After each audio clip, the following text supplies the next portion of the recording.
والفجر وليال عشر والشفع والوتر والليل إذا يسر هل في ذلك قسم لذي حجر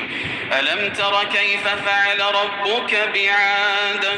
إرم ذات العماد التي لم يخلق مثلها في البلاد وثمود الذين جابوا الصخر بالواد وفرعون ذي الأوتاد الذين طغوا في البلاد فأكثروا فيها الفساد فصب عليهم ربك سوط عذاب إن ربك لبالمرصاد فأما الإنسان إذا ما ابتلاه ربه فأكرمه ونعمه فيقول ربي أكرمن وأما إذا ما ابتلاه فقدر عليه رزقه فيقول ربي أهانن كلا بل لا تكرمون اليتيم ولا تحاضون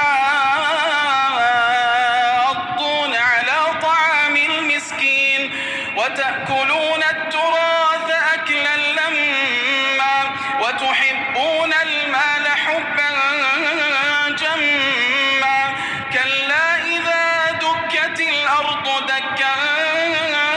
دكا وجاء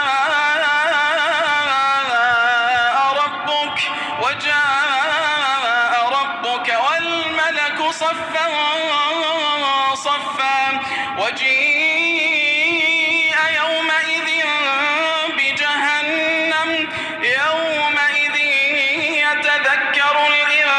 الإنسان وأنى له الذكرى يقول يا ليتني قدمت لحياتي فيومئذ لا يعذب عذابه أحد ولا يوثق وثاقه أحد يا أيتها النفس المطمئنة ارجعي إلى ربك راضية مرضية فادخلي في عبادي وادخلي جنتي.